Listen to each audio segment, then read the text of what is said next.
another can talk where insight is inspiration and ignorance is strength. And the book that I'm talking about today is English Passengers by Matthew Kneale.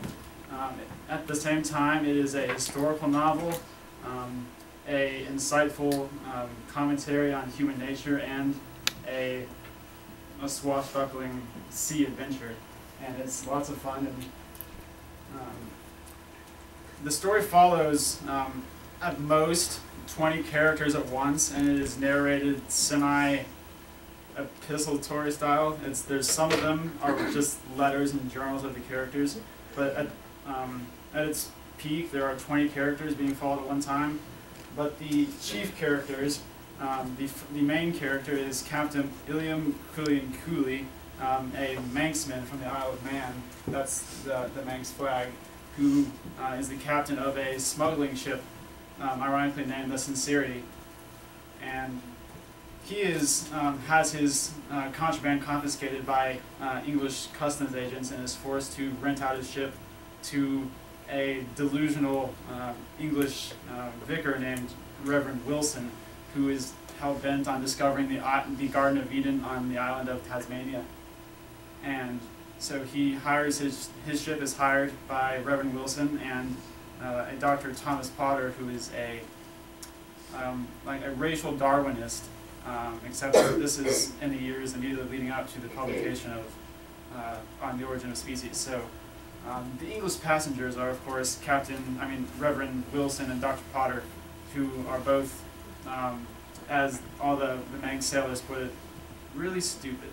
For all their education, they're ignorant and stupid, and the story follows them, and at the same time, while we are hearing about how they're sailing around the Horn of Africa and ultimately to Australia, at the same time there's an alternate storyline where we follow the life of a Tasmanian or a Van Diemen's Land Aborigine named Pive, who is the son of an Aborigine woman and a white sealer who hunted seals and raped his mother. And he was hated by both the white men as a half-breed and by his mother's people as a half-breed.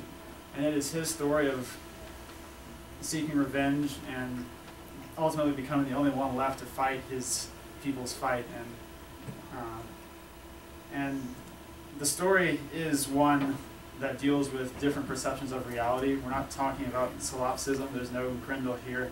It is the fact that Reverend Wilson is trying to disprove all the new theories of geology that say the Earth is billions of years old, and that is why he's looking for the Garden of Eden, and he twists everything he finds to make himself out to be correct.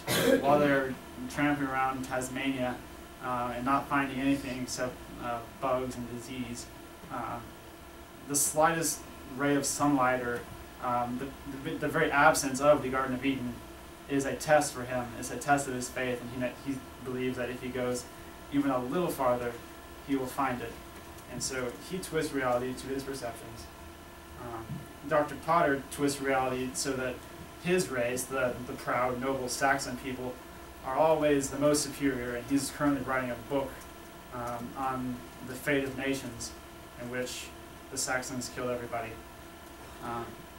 And he always changes the way he sees things. For instance, he talks about how the Celtic types, because he divides the world into types, and the Celtic types, at one point he says that their innate servitude and willingness to help the stronger and nobler Saxons will be their salvation in the great race war.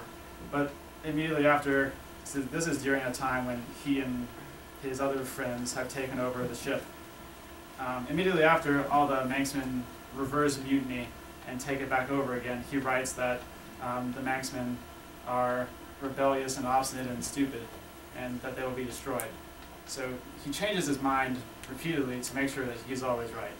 And throughout this book, the only sane characters, which end up being the characters that the reader roots for, are the Manx sailors, because they're smugglers. They run rum and tobacco to English ports from their small island in the middle of the British Isles, and they're at least honest about what they're like is they know they're criminals, they know they're going to get caught, and they accept the fact that they accept what they see as reality.